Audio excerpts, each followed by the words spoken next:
Assalamualaikum warahmatullahi wabarakatuh. Waalaikumsalam warahmatullahi wabarakatuh. Alhamdulillahirabbil alamin wal 'aqibatu lil muttaqin.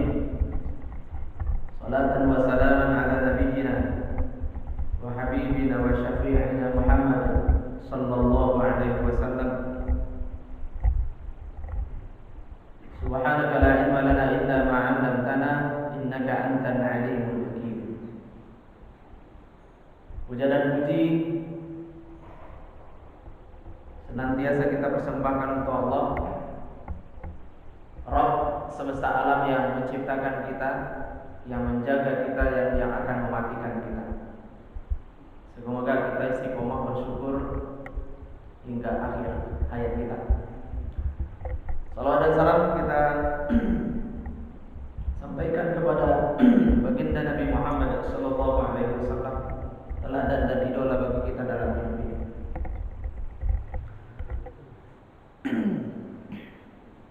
Bapak-bapak, ibu-ibu, jamaah yang dimuliakan Allah,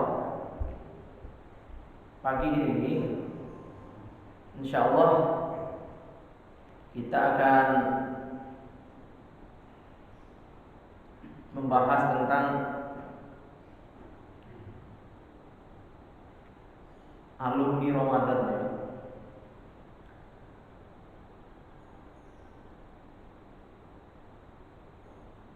Kalau kita telusuri dari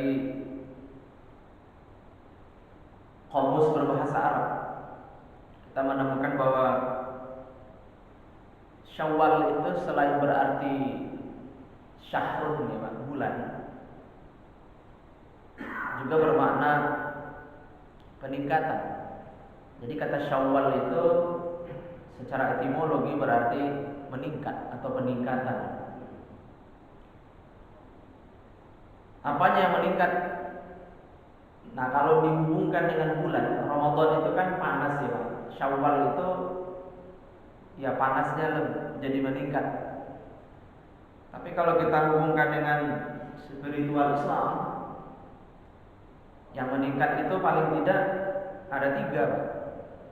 Yang pertama iman kita, kemudian yang kedua amalnya, yang ketiga akhlaknya. Karena 1 bulan penuh kita dididik dan dilatih dengan sungguh-sungguh ya, tentang 3 hal ini Pak. Jadi iman, amal, dan akhlak kita. Nah, ketika iman, amal, dan akhlak kita meningkat, maka pada akhirnya insya Allah kita akan menjadi ihsan ya Pak. Karena buah dari takwa itu adalah ihsan. Ihsan itu anta'budallaha ka'annaka tarahu fa illam takun tarahu fa innahu yaraka. Jadi beribadah kepada Allah seolah-olah kita melihat Allah. Atau dalam bahasa umumnya supaya lebih mudah dimengerti, mempersembahkan sesuatu yang terbaik kepada yang memerintahkan melebihi harapan yang meminta. Jadi selalu berusaha mempersembahkan yang terbaik. Nah, ketika rasa itu sudah muncul, hadir di dalam diri kita, berarti kita sudah sukses menjadi alumni Ramadan. Nah, sebelum nanti kita sampai ke beberapa hal terkait dengan tema kita pagi ini, kita ingin melihat lebih jauh ya Pak. Idul Fitri itu kan dimaknai dengan beragam arti ya Pak. Karena kalau kita melihat kata fatoro ya, bisa dibaca fitri ya, bisa dibaca fatur, bisa dibaca futur ya, bisa juga dibaca fitrah. Nah, maknanya itu paling tidak ada 4 ya. Bisa bermakna suci, bisa bermakna sarapan, bisa bermakna berbuka, bisa juga bermakna kehilangan semangat. Maka ketika kita menyebut Idul Fitri, kata id itu kan dari ada ya'udu idan.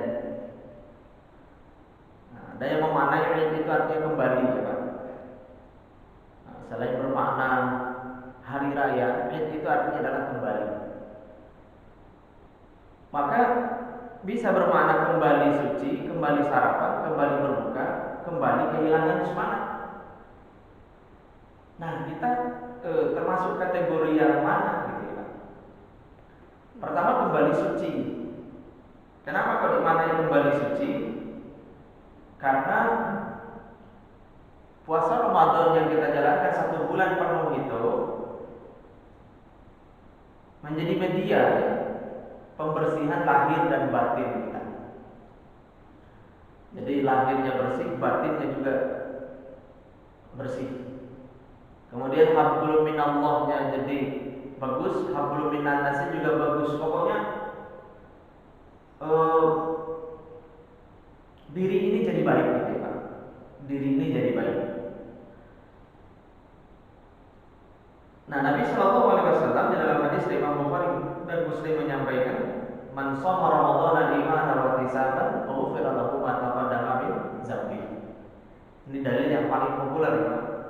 Siapa yang melakukan shaum Ramadan ya Pak, puasa Ramadan dengan iman wa ihtisaban dan perhitungan. Nah, dulu di Ramadan kita menjelaskan ihtisaban itu bermakna perhitungan, berasal dari kata hasibayah sama hisab. Jadi hisab itu artinya kan hitungan. Nah, ketika berubah menjadi ihtisaban, itu artinya benar-benar berhitung ya. Karena dia khawatir betul puasanya batal dan pahala puasanya rusak. Nah, sehingga akhirnya imsak menahan diri yang dia lakukan itu bukan sekedar menahan masuknya sesuatu ya, berupa makan dan minum, tapi juga menahan keluarnya sesuatu dari dirinya, berupa bohong, kemudian kemarahan, kemudian perbuatan-perbuatan lain yang tidak diizinkan di Ramadan ya. Nah, itu ihtisaban. Nah, ketika kita berpuasa karena iman dan penuh kehati-hatian, itu nanti akan mendapatkan kemuliaan dari Allah ya. Diampuni, ghufira, diampuni lahu baginya ma taqaddama min dzambi. Apa-apa yang telah ia lakukan ya, min dzambi, dari perbuatan dosa. Jadi dosa-dosanya diampuni. Nah, ketika dosa kita diampuni ya Pak, wajar kemudian kita Idul Fitri ya, kembali suci, kembali bersih. Kayaumin, sebagaimana dulu hari wulida ummuna, kita dilahirkan oleh ibu kita. Jadi bersih dari noda dan dosa. Nah, ketika kita bersih dari noda dan dosa, wajar kalau kemudian kita berlebaran ya, kita bersukacita, ya, mensyukuri ya anugerah terbesar yang Allah berikan kepada kita umat Nabi Muhammad Sallallahu Alaihi Wasallam. Tapi bisa jadi nanti Idul Fitri itu bagi orang tertentu hanya sebatas kembali sarapan ya. Karena tanawalul futur itu juga bermakna sarapan pagi. Kalau dulu selama Ramadan dia nggak bisa sarapan dengan tenang ya, nah, walaupun mungkin dia nggak berpuasa ya, nah, tapi paling tidak rasa bersalah, walaupun kepada Allah dia nggak merasa bersalah, minimal kepada orang-orang terdekatnya dia merasa bersalah. Kalau nggak puasa itu, dia Muslim tapi nggak puasa ya, biasanya orang minimal dia masih punya rasa bersalah kepada orang-orang di sekitarnya gitu. Nah, dia nggak puasa. Nah, maka ketika 1 Syawal ya, dia kembali happy menjalankan sarapan paginya. Nah, kemudian juga bisa bermakna berbuka ya. Iftar itu juga berasal dari kata fatara. Nah, kembali berbuka artinya kembali nggak puasa.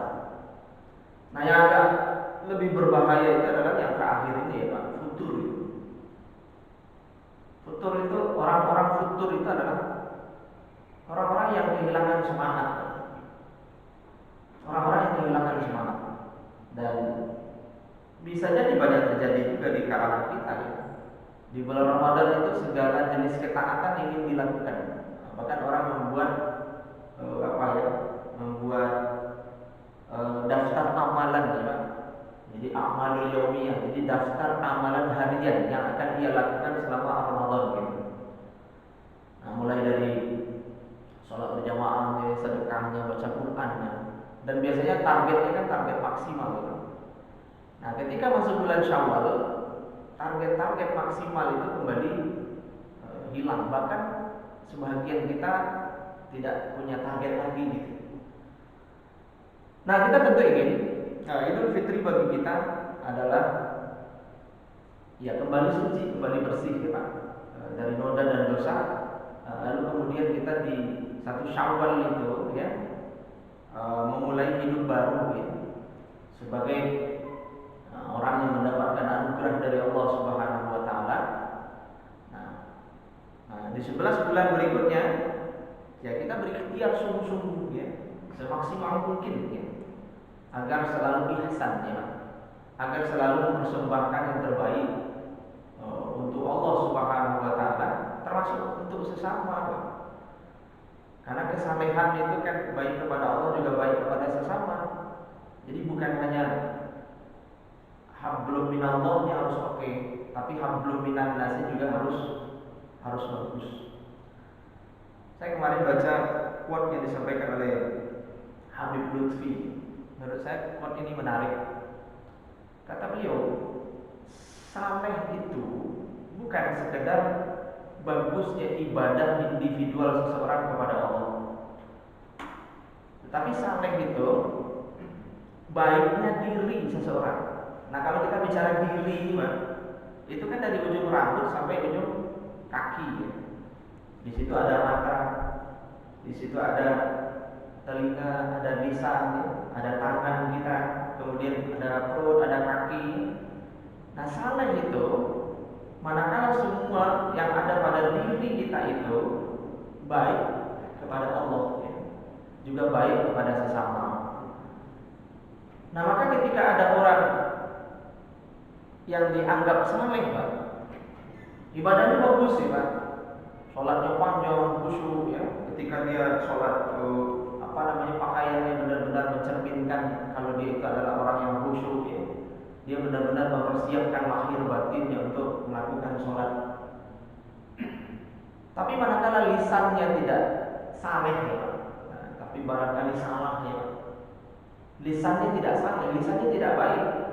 Nah, maka orang ini tentu belum dikategorikan sebagai orang saleh sebagaimana dimohonkan oleh Nabiullah Ibrahim alaihissalam.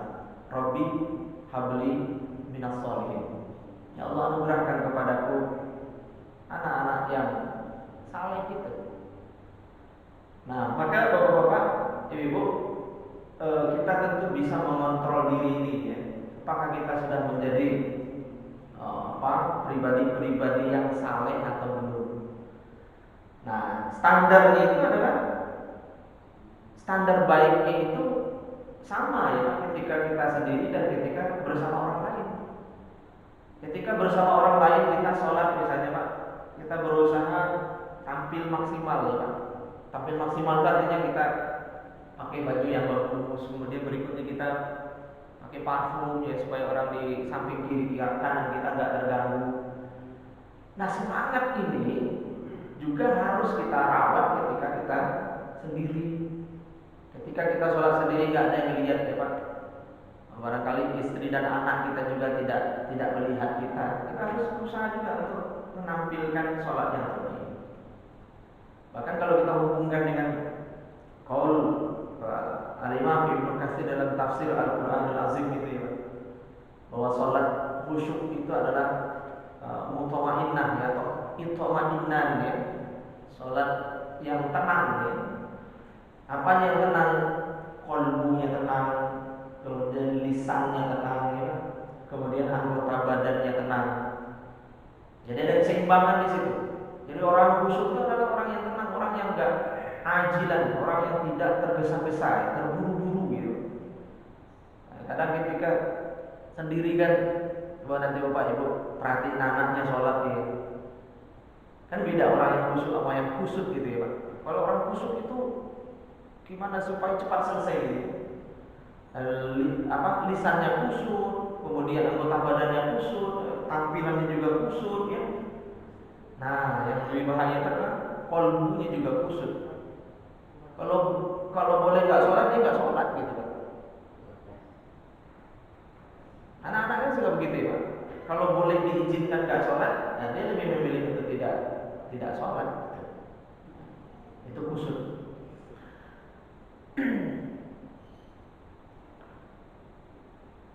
Nah, kemudian berikutnya bersih lahir batin ya Pak. Bersih lahir batin. Bersih lahir ini Pak. Penting juga untuk kita perhatikan karena ini hubungannya dengan kesalahan-kesalahan kita kepada sesama ya. Nah, satu ketika Nabi kita pernah mendialogkan dengan sahabat. Ini menjadi salah satu metode Nabi dalam mendidik sahabat, metode dialog ya. Jadi saling saling berdiskusi gitu ya. Nah, Nabi kita satu kesempatan bertanya man muflis gitu. Tahukah kalian apa yang dimaksud dengan muflis? Sahabat merespon.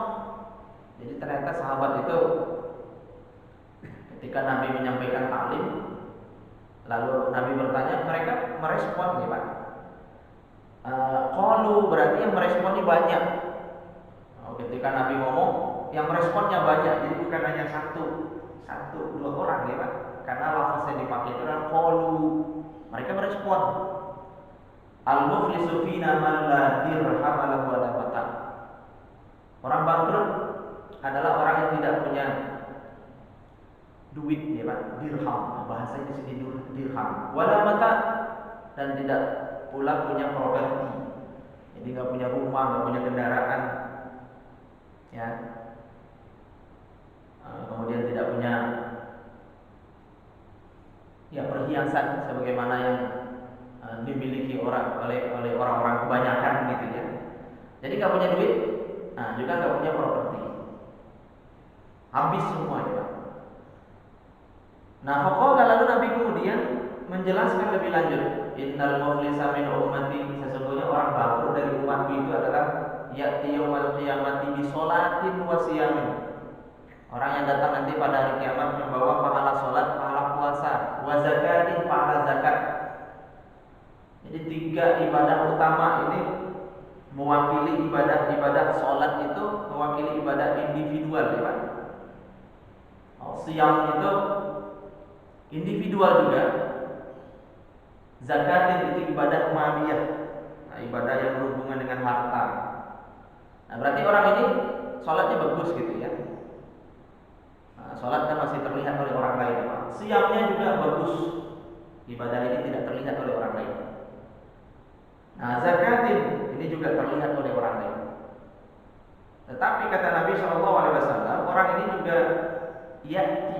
datang pada hari kiamat, qad syatama hadza, membawa dosa atau kesalahannya. Apakah dosa dan kesalahan syatama hadza?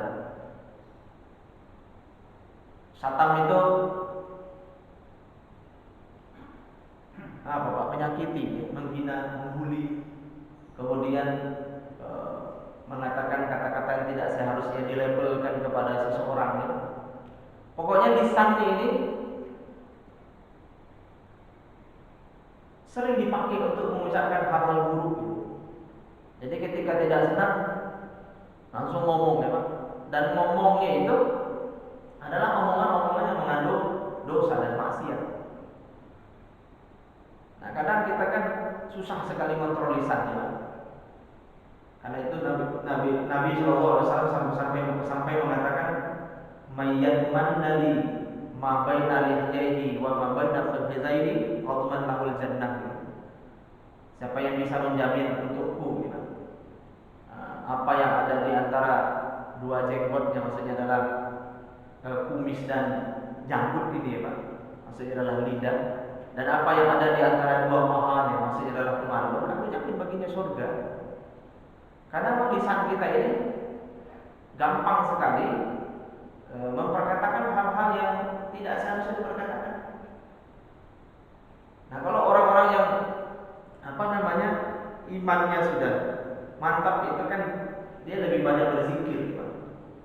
Jadi ketika ada yang nggak berkenan di hatinya, dia berzikir, ya insyaallah, atau la haula wala quwata illa billah.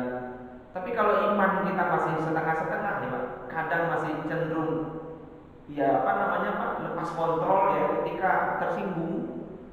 Nah, itu kita bukannya menyebut nama Allah biasanya, Pak, tapi menyebut apa yang membuat kita tersinggung ya. Jadi bukan zikrullah ya Pak, tapi zikrul makhluk. Bukan Allah yang kita sebut, tapi makhluk yang kita sebut. Apalagi itu Pak, apalagi yang disebut bahasa-bahasa ragunan gitu ya, gajah, semut gitu ya. Nah, kalau itu levelnya level bawah gitu. Kalau masih suka menyebut nama-nama binatang ketika tersinggung, itu levelnya masih level bawah. Nah, level atas itu ya dia menyebut namanya level atas ya kan. Dia tinggi dekat dengan Allah, maka Allah disebut astagfirullahaladzim. Kenapa orang itu yang masih mengunjingkan saya, padahal saya sudah berusaha baik. Jadi Allah dulu yang disebut. Nah, kalau seandainya orangnya masih middle ya, level-level tengah, dia nyebut makhluk tapi kembali kepada Allah.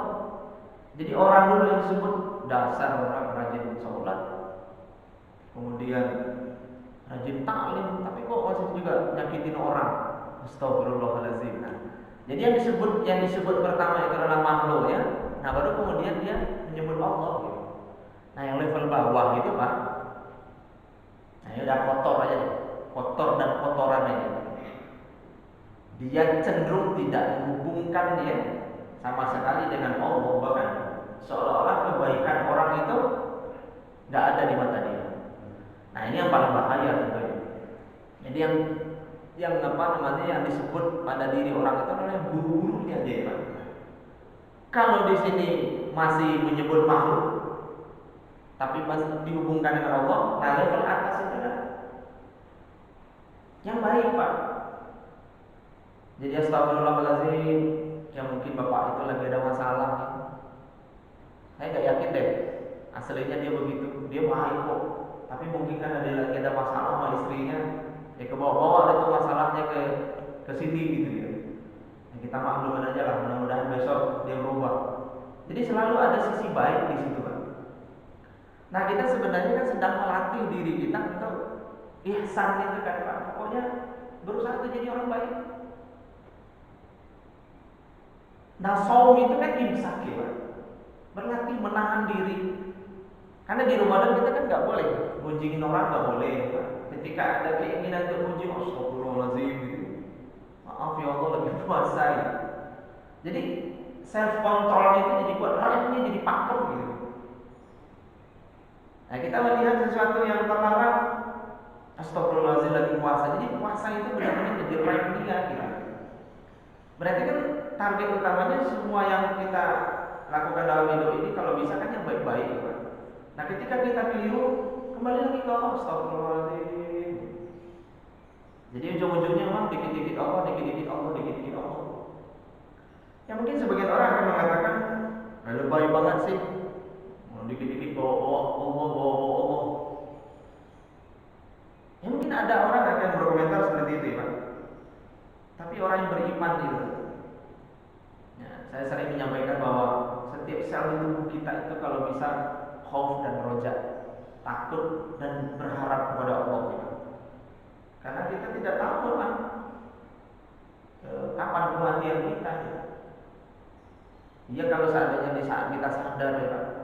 Coba kalau di saat kita lagi meremehkan atau terpengaruh oleh kata-kata orang ya, kita lalai dengan Allah, di saat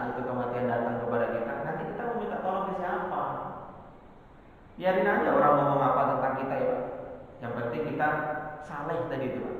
Kita udah berusaha baik ke Allah dan baik juga kepada sesama. Nah ketika kita baik kepada sesama, kita masih diperkatakan orang kan?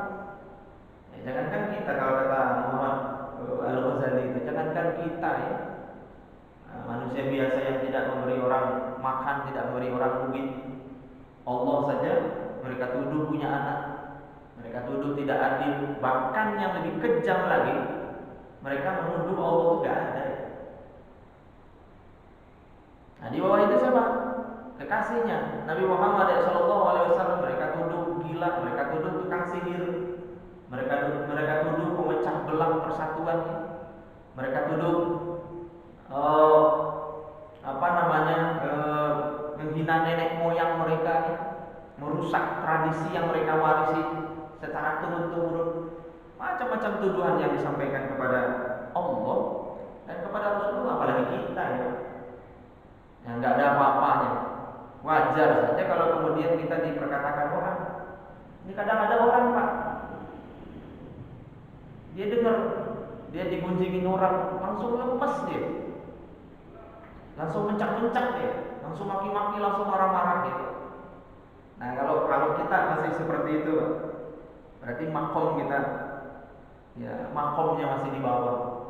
Nah kita harus terus berjuang ya untuk sampai kepada makom mahmudah, makom yang mulia ya, di mana di situ hanya ada kemuliaan ya. Ketika senang dia mulia, mengatakan yang mulia, merespon dengan mulia. Ketika susah dia juga mengatakan yang mulia dan merespon dengan mulia.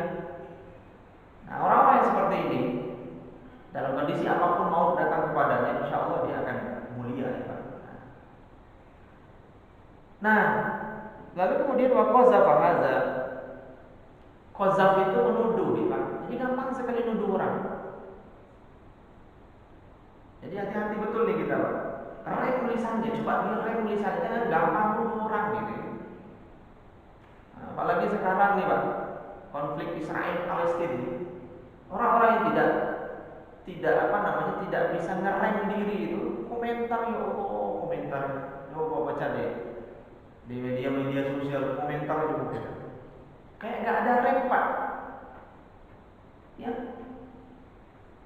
Ustaz-ustaz yang menurut kita alim ya, mencerdaskan umat, mereka tuduh apa? Tuduh ustaz sesat, dituduh ustaz kafir bahkan. Saya sampai screenshot beberapa di antaranya. Setelah Ustaz Adi Hidayat aja dituduh sesat. Ente siapa gitu? Kok sampai kemudian seberani itu menghukumi orang gitu? Bahkan yang lebih ekstrim lagi itu sampai nuduh Ustaz kafir. Kenapa nggak direm ya? Kenapa nggak direm? Nah, kalau sekarang kan lisan ya, tulisan ya. Ada quote itu Pak, jarimu jerujimu, jari-jarimu jerujimu atau jarimu jerujimu. Kalau dulu itu ya mulutmu harimaumu ya. Jadi hati-hati bicara. Kalau sekarang memang ya hati-hati menulis, orang nggak mesti bicara sekarang, tapi tulisan itu ya. Nah orang-orang baik, dia akan selalu berusaha melihat sisi baik pada seseorang. Orang-orang buruk, dia akan selalu melihat sisi buruk pada seseorang. Jadi ketika dia melihat seseorang, yang dilihat bukan baiknya Pak. Kalau orang buruk itu buruknya. Nah dan kecenderungannya orang-orang yang begini kan melihatnya ke depan ya Pak. Dia nggak mau melihat ke dalam dirinya. Apa? Inner journey, melakukan perjalanan jauh ke dalam diri kita. Siapa sih kita ini? Gitu. Sudah sejauh mana kita ini melakukan kebaikan dan apa peran kita dalam hidup ini? Nah, karena orang-orang yang begitu kan perannya nggak seberapa, bahkan mungkin nggak ada ya. Tapi ketika dia menilai dan melihat orang, yang dinilai kan orang buru-buru gitu. Dan nggak ada yang bebas. Bapak coba lihat nanti ketika ada potongan-potongan ceramah gitu ya, lihat komennya di bawah. Nggak ada yang bebas dari qazaf ini. Ya, siapa misalnya kalau Bapak ditanya siapa menurut Bapak-bapak ulama yang paling alim dan yang paling menginspirasi Bapak dalam kehidupan kita. Nah, di Indonesia ini kira-kira siapa gitu? Nah, nanti Bapak cek beberapa potongan ceramah beliau misalnya di mana di YouTube atau mungkin di Instagram, lalu lihat komentar-komentarnya, habis semua. Nah, sekarang setelah Bapak ketemu akunnya, coba klik akun itu. Siapa orang yang kata-katanya begitu? Itu kebanyakan mereka itu kan ya orang-orang yang mungkin buzzer gitu. Tapi yang jelas yang ingin saya sampaikan kepada kita adalah orang mulia itu, lisannya mulia ya Pak. Kemudian berikutnya perbuatannya mulia, karena dia ingin mulia dan ingin memuliakan. Jadi mulia dan memuliakan. Dan inilah spirit kita sebagai Muslim ya Pak. Agama kita itu kan agama Islam, dari kata salim Islam salam ya. Bukan sekedar selamat, tapi menyelamatkan gitu. Bukan sekedar damai, tapi mendamaikan. Bukan sekedar saleh sebenarnya Pak, tapi mensalehkan gitu. Islah kalau bahasa umumnya ya Pak. Jadi bukan sekedar saleh, kita yang penting kita udah jadi orang baik gitu ya. Ternyata bukan finish di situ Pak, tapi kita harus punya semangat untuk mensalehkan. Nah, apalagi ya kita yang diamanahi oleh Allah jadi dai, jadi guru gitu Pak. Nah, bukan menyaleh, bukan menyalahkan sebenarnya, tapi menyalehkan. Nah, kecenderungan orang sekarang kan banyaknya bukan menyalehkan ya Pak, tapi menyalahkan. Belum ada dialog, belum ada tabayun, tapi udah disalah-salahin aja. Nah, seolah-olah nggak ada baiknya pada akhirnya pada orang itu. Nah, ini qazaf. Gampang sekali nuduh orang. Puncaknya nanti nuduh mereka berzina ya. Nah, kemudian berikutnya memakan harta orang ini, artinya memakan harta, mengambil yang bukan haknya ya Pak. Mengambil yang bukan hak. Nah, kemudian berikutnya menumpahkan darah ini sudah masuk ke level lebih zolimnya gitu ya Pak. Menumpahkan darah, kemudian mendorobaha, memukul orang ini. Nah, pada akhirnya nanti apa yang terjadi? Fayu'ta hadza min hasanatihi. Jadi orang-orang yang dia hina, dia tuduh, yang dia ambil hartanya, yang dia tumpahkan darahnya, yang dia pukul ya Pak. Nah, itu nanti akan dibayar Pak. Dengan apa dibayar? Dengan kebaikan yang dimiliki oleh orang yang menuduh itu. Kebaikan-kebaikannya diberikan kepada orang itu. Nah, ketika kebaikannya habis, hutangnya belum juga lunas karena saking banyaknya orang yang disakiti nama dia. Maka dosa-dosa orang yang dia zolimin itu nanti akan diambil lalu dipikulkan kepada yang bersangkutan. Setelah itu turiha finnar, dia dilemparkan ke dalam neraka. Nah, ini menjadi dalil umum bahwa saleh secara individual, soalnya bagus, tahajudnya bagus gitu kan, sedekahnya banyak. Ternyata itu tidak menjamin kita selamat. Yang harus kita jaga juga adalah ya keluarnya sesuatu dari diri kita itu. Jadi jangan gampang mengatakan kata-kata buruk gitu ya.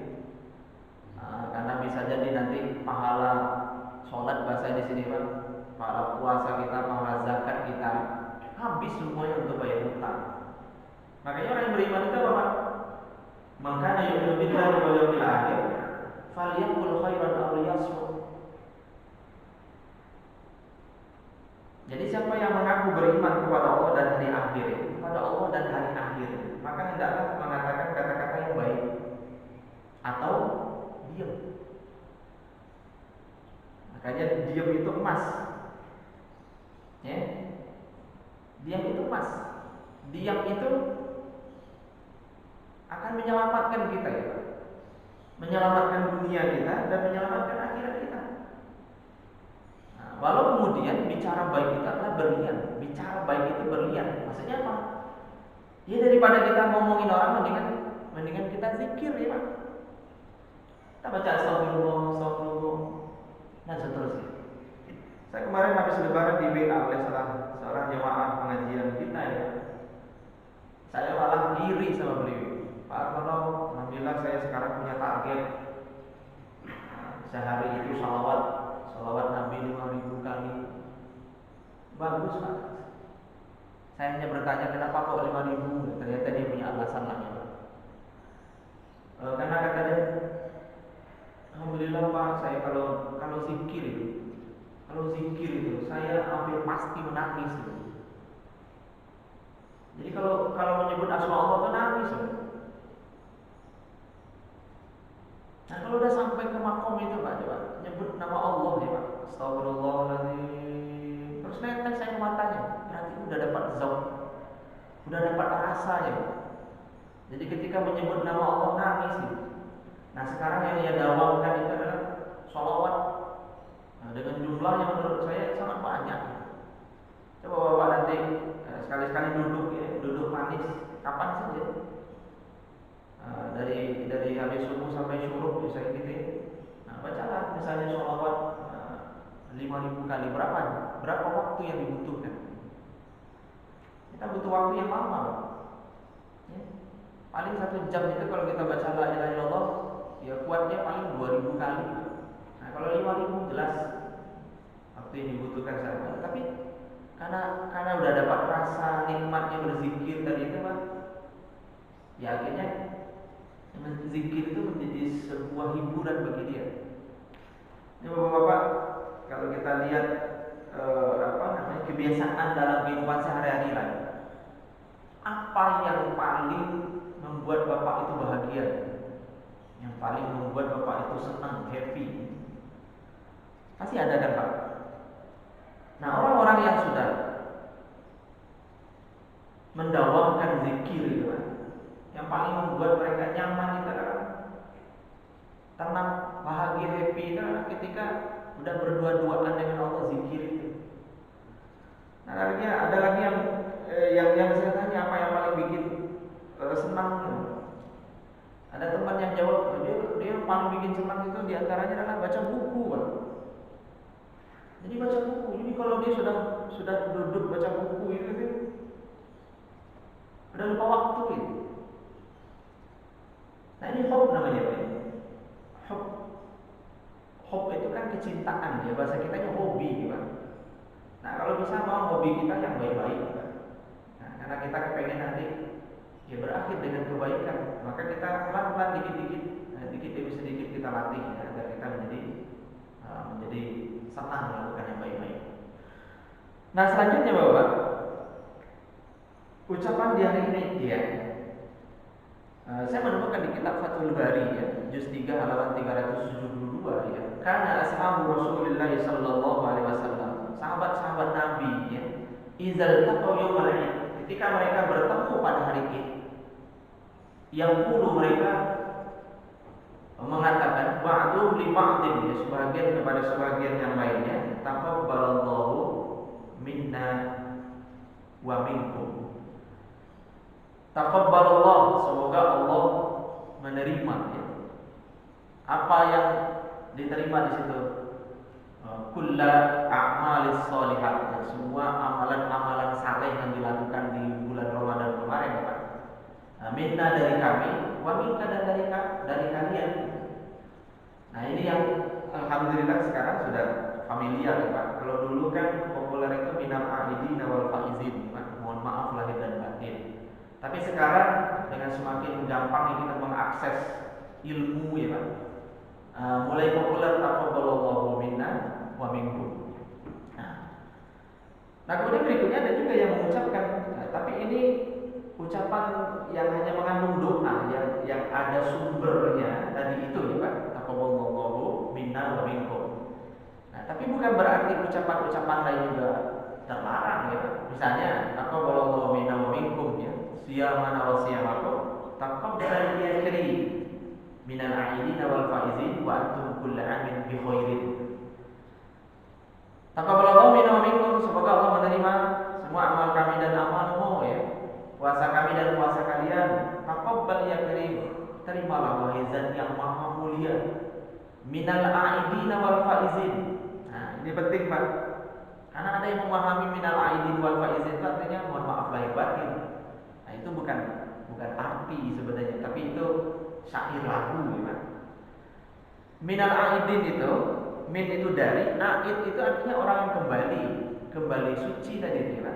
Wal faizin itu menang.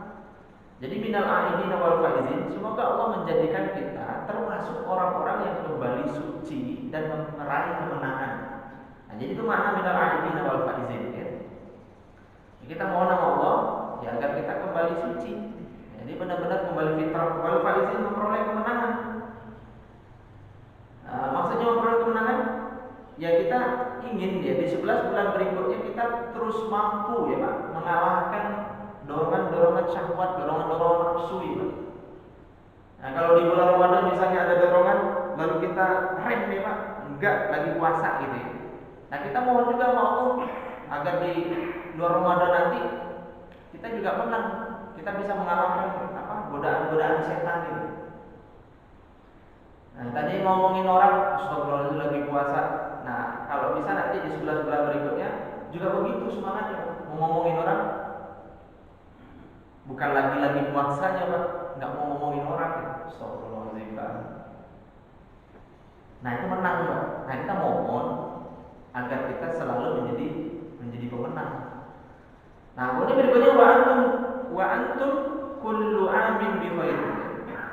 Nah dan semoga sepanjang tahun kalian selalu berada dalam khair, dalam kebaikan. Nah ini diantara ucapan-ucapan yang populer di masyarakat kita ya. Nah setelah itu kita bersilaturahim, silah ya Pak.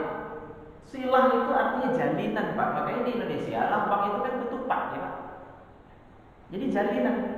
Lambang ketupat, lambang Idul Fitri ketupat itu sebenarnya kan hanya ada di Indonesia ya Pak. Kalau di Arab kan nggak ada. Jadi kalau di kita kan lambangnya ya ketupat ya. Jalinan Pak. Silah itu jalinan. Makanya silat Pak, seni bela diri silat ya Pak, itu sebenarnya kan jalinan langkah ya Pak. Langkah 1, langkah 2, langkah 3 akhirnya menjadi sesuatu yang indah. Nah ini sebetulnya bela diri ya Pak. Bela diri kan lebih defensif bukan ofensif ya. Karena ketika orang berilmu orang sungkan. Ketika orang itu berilmu orang jadi sungkan aja. Nah ketika orang jago bela diri silat, orang akan sungkan kepadanya. Jadi bukan untuk untuk mengalahkan orang, spirit dari seni bela diri di kita itu sebenarnya, tapi untuk membela diri. Nah membela diri itu tidak harus berkelahi, tapi dengan kita menjadi alim, orang jadi sungkan. Jadi orang, jangan dilawan, kamu pasti nggak bisa ngelawan, dia hebat kok. Nah itu silat ya. Jadi jalinan. Nah, tapi jalinannya indah ya. Coba perhatiin ya. Kalau kita lihat ketupat itu jalinannya kan rapi, indah ya Pak. Satu dengan yang saling terhubung. Gak ada beda di situ Pak. Nah spiritnya adalah dengan di hari raya itu ya hubungan yang tadinya renggang jadi rapat lagi. Kalau ketupat itu renggang Pak ya berasa jadi keluar ya. Nah jadi itu spiritnya. Nah silah dari sisi lain kalau kita telusuri ya menghubungkan ya Pak. Jadi silah itu sambungan atau hubungan ya Pak. Nah rahim itu ya berarti rahim, perut ibu kita, tempat bayi di dalam kandungan ya. Menurut para pakar bahasa, rahim itu isim jamik. Jadi tidak ada mustaqnya. Ya kata benda yang tidak punya asal kata ya rahim itu. Dia berbeda dengan rahmat.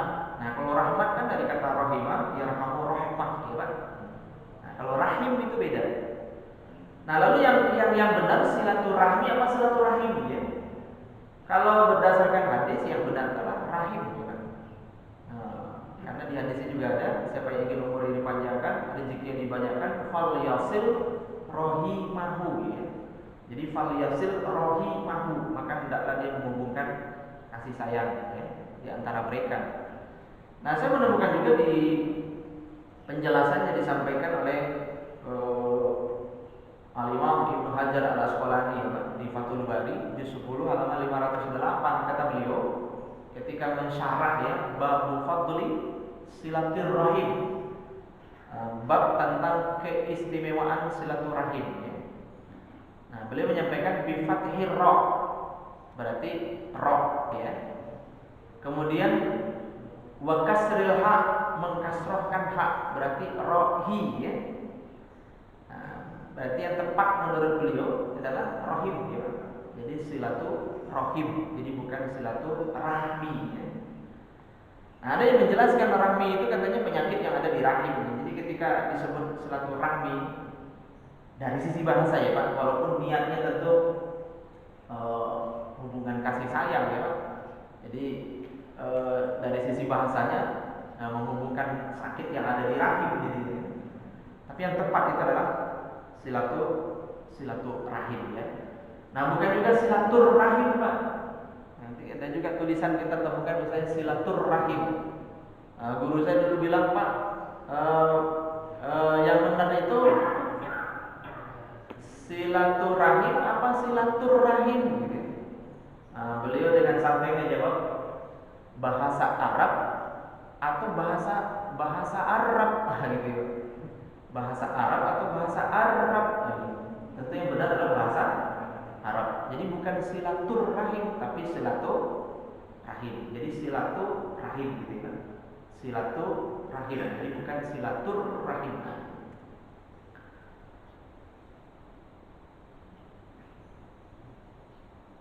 Nah, selanjutnya halal bihalal Pak.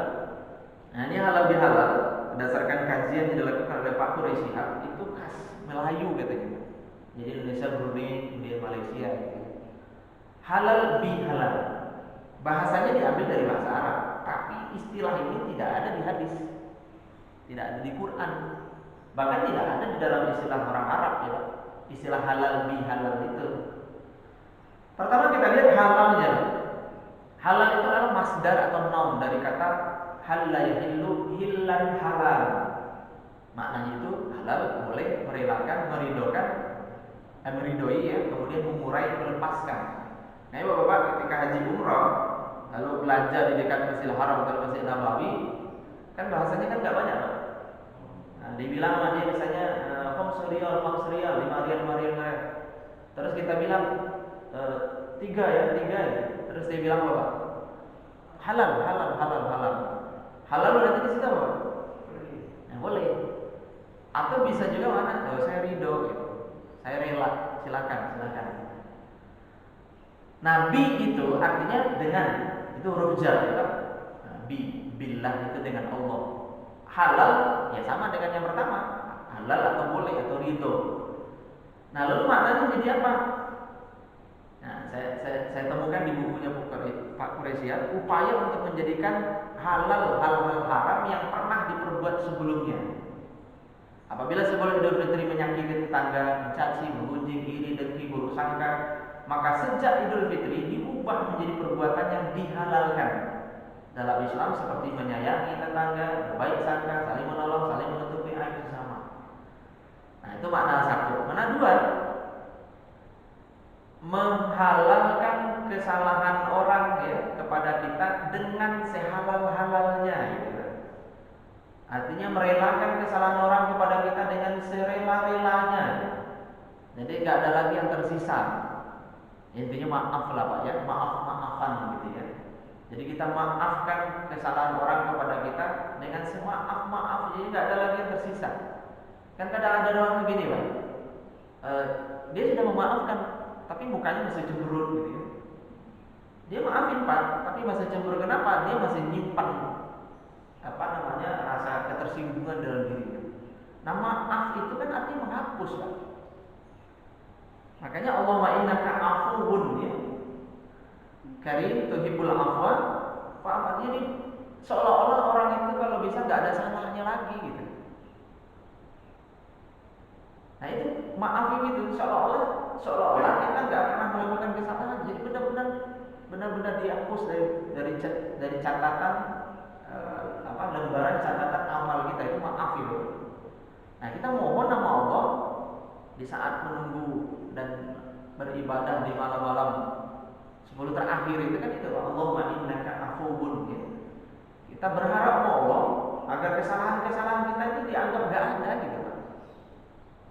Nah, kalau istighfar itu kan permohonan ampun ya. Nah, bisa jadi kesalahan itu masih dianggap ada, tapi diampuni oleh Allah, ya Pak. Ya, kita pernah melakukan kesalahan, tapi diampuni. Ini catatannya masih ada, Pak. Masih di catatan masih ada.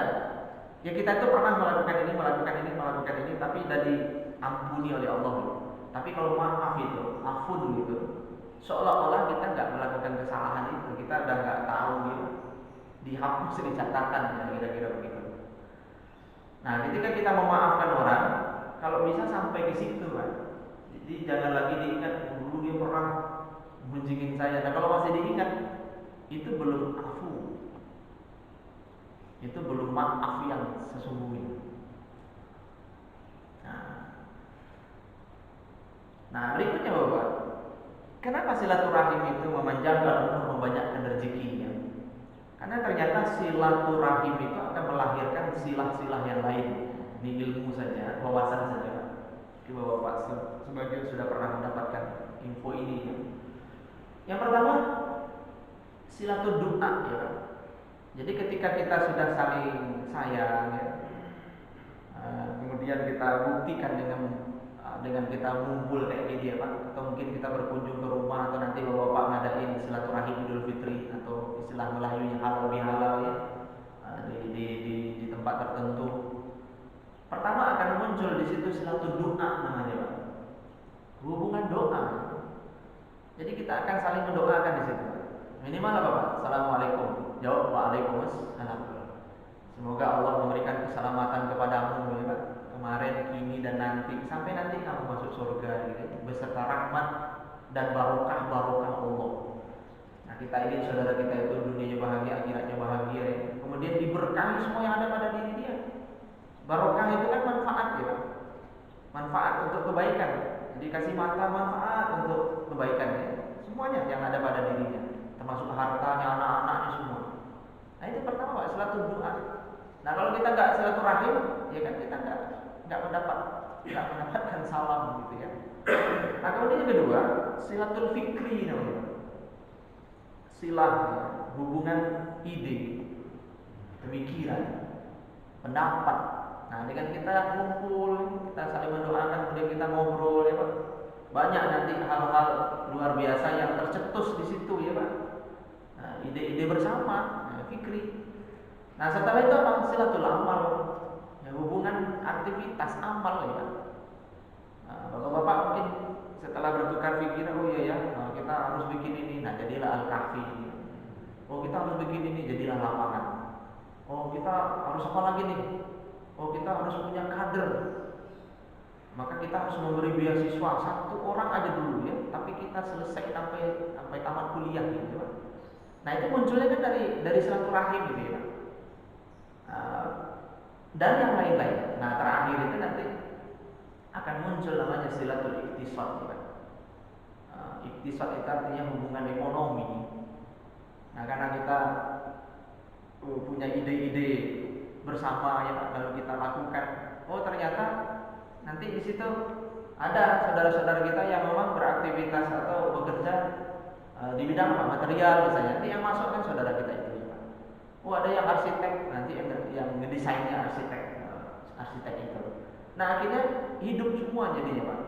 Amal saleh dunia kita jadi apa namanya? Jadi berdaya, jadi hidup, gitu, ya. Akhirat kita juga jadi hidup. Nah, inilah kenapa kemudian silaturahim itu bisa memanjangkan umur dan membanyakan rezeki, ya Pak. Rezeki dengan sendirinya akan lahir di situ.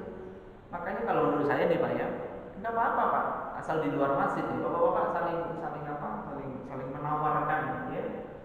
Bapak yang usaha, ya tawarkan aja. Yang kuliner, tawarkan kulinernya, ya. Yang dagang apa namanya? Gamis baju ini, tawarkan baju gamisnya. Nah, dengan itu kan kita saling menghidupi, ya Pak. Akan saling mensupport. Oh, jangan kemudian ada yang apa? Gara-gara satu orang yang mengkritik. Saya nggak tahu kalau di sini ada kritik Pak, masa dagang di grup masjid gitu. Kan menurut saya biarkan saja. Ya, asal jangan jadi grup perdagangan, ya Pak. Tiap hari postingannya dagang mulu, itu juga nggak benar. Tapi ketika ada saudara kita yang baru mau mencoba, ya, ngajak kita untuk beli produknya, masa langsung dikatain, ya, nah, ini bukan grup perdagangan, tapi ini grup masjid, ya, gitu. Nah ujung-ujungnya silatul iktisadnya kan nggak dapat Pak. Saudara kita itu dengan kita nulis yang begitu akhirnya jadi rusak juga hatinya kan. Nah kalau hati sudah rusak Pak, nggak happy lagi, nggak nyaman lagi, dia ke masjid, itu bahaya. Nah terakhir Pak, sebagai penutup ya, nanti bapak-bapak bisa tadabburi di surat Al-Furqan ayat 63 sampai 77 ya. Bahasanya itu ibadur Ramadan versus ibadur Rahman versus ibadur fi Ramadan gitu ya.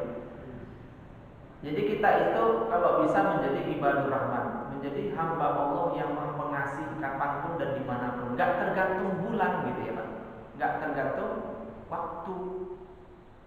Nah kalau ibadun fi Ramadan yang menjadi hamba-hamba baik, tapi tergantung waktu. Di bulan Ramadan musiman gitu ya. Giliran udah bulan Ramadan rajin sholat berjamaah ke masjid. Bapak-bapak coba perhatikan kemarin Ramadan penuh kan masjid kita. Sholat subuhnya penuh Pak, di mana-mana. Nah giliran Ramadan selesai, bapak-bapak yang tadinya istiqomah ke masjid kemana nih sekarang gitu? Cuti lagi 11 bulan nanti balik lagi misalnya di bulan Ramadan. Nah ibadur Rahman itu ya kapanpun dan dimanapun, jadi nggak tergantung nggak tergantung Ramadan gitu kan. Nah ciri-cirinya secara singkat saya sampaikan. Yang pertama tawadu. Jadi ibadur Rahman itu orangnya rendah hati, yang syuna alal ardi haunan. Ini bapak-bapak yang sudah merasa istiqomah tetaplah rendah hati. Bahasa agamanya itu tawadu ya. Nah, saya ulang sekali lagi Pak, tawadu itu berasal dari kata wadoa ya. Wadoa itu artinya meletakkan Pak. Ketika kita meletakkan sesuatu kan gak ngambang, pasti menyentuh tempat kita naruh sesuatu itu. Jadi orang yang tawadu itu adalah orang yang meletakkan dirinya serendah-rendahnya gitu ya, di hadapan Allah. Jadi dia merendahkan serendah-rendahnya. Nah sombong itu kan bahasa Arabnya kan takabur ya. Dia sebenarnya nggak besar Pak, tapi merasa besar gitu. Iya dia sebenarnya biasa-biasa aja kekayaannya. Nah cuma kebetulan aja di komplek ini dia yang paling kaya gitu. Nah karena dia yang paling kaya muncul misalnya tahaburnya, nauzubillah. Akhirnya dia merasa besar. Nah ketika dia merasa besar, dia ingin orang memperlakukan dia besar gitu ya. Ingin dimuliakan, ingin dihormati, nggak mau sama sekali diperlakukan sama dengan yang lain. Nah kalau dalam sebuah forum namanya nggak disebut, sakit hati dia. Salah gelar aja kadang sakit hati Pak. Harusnya misalnya apa? Doktor haji, orang lupa nyebutin doktornya atau hajinya, tersinggung ya Pak. Nah ini Pak. Tapi kalau orang tahu aja nggak ngaruh sama dia. Itu kan label aja ya Pak. Nama kita yang sebenarnya itu ya nama yang diberikan oleh orang tua kita dulu. Satu itu tawadu ya Pak. Nah kemudian yang kedua, senang qiyamul lail ya Pak. Nah, ini alumni Ramadan itu senang qiyamul lail, walaupun hanya 2 rakaat Pak. Kemarin Ramadan itu nikmat sekali qiyamul lail itu, apalagi 10 hari terakhir itu. Dan lebih nikmat lagi menurut saya, ini Pak Faisal, kalau kita jadi imam ya. Saya diminta jadi imam qiyamul lail, itu nikmat sekali kan. Nah, karena saya bukan hafiz Quran ya. Diminta imam agak panjang gitu ya. Ya sama dengan bapak-bapak. Kemarin saya lihat ada musaf di sini. Itu kuat kita 1 jam kan itu Pak. Jadi 1 jam itu kayaknya nikmat gitu. Tapi coba sholat tahajud sendiri 1 jam coba. Coba nanti tes nanti malam bapak sholat tahajud sendiri sholat 1 jam. Nah, kuat. Nah kalau sudah dapat rasa silakan dilanjutkan. Nah, kemudian yang ketiga berlindung dari azab neraka. Jadi alumni Ramadan takut banget dia masuk neraka. Ibadur Rahman itu ya. Nah bukti dia takut apa? Dia minta mohon nama Allah, Rabbana srif anna azab jahannam. Ya Allah jauhkan kami dari azab jahannam. Silakan dengan redaksi-redaksi yang lainnya Pak. Pokoknya kita berlindung dari azab neraka. Nah kemudian yang berikutnya alumni Ramadan itu posisinya itu pertengahan Pak ya, dalam urusan harta. Jadi tidak boros juga tidak pelit. Ini dua-duanya sama-sama nggak disukai oleh manusia, nggak disukai juga oleh Allah. Orang boros itu nggak ada yang senang. Bapak punya bendahara ya, boros banget ya. Apa-apa beli, masih bisa diperbaiki, beli aja gitu ya. Nah, ujungnya kan diletuk di hati, ini bendahara kok, mentang-mentang bukan duit dia gitu kan. Padahal ternyata aslinya dia boros Pak. Memang di rumah dia juga begitu. Nah orang pelit juga bahaya Pak. Orang pelit itu gimana? Harus sudah dibeli, diperbaiki aja dulu. Akhirnya mati lampu mati 1 bulan. Katanya mau diperbaiki gitu ya. Ntar diperbaiki gitu ya. Padahal sebenarnya udah harus. Jadi pelit sama boros itu tidak baik. Nah, ini di surah Al-Furqan ayat 67. Nah yang kelima, nah ini juga penting Pak, tidak berbuat syirik, tidak membunuh, tidak berzina, ya, tidak berbuat syirik. Pokoknya ketika kita terpaut hatinya ya Pak kepada selain Allah, ya kita coba bertobat. Kemudian nggak membunuh, ya Pak. Ingatkan anak-anak muda kita Pak. Karena saya membaca di riset BKKBN ya, nanti Bapak cek di internet. Di Indonesia katanya 2.500.000 kasus aborsi per tahun. Itu yang tercatat. 2.500.000 kasus ya Pak. Aborsi yang dilakukan di Indonesia per tahun. Itu data BKKBN. Berarti kan satu negara lebih dimusnahkan di Indonesia Pak. Kalau ada konflik di Palestina misalnya meninggal 100, itu masih kecil banget dibandingkan aborsi yang dilakukan di Indonesia Pak. Dan pelaku terbanyak adalah pelajar dan mahasiswa.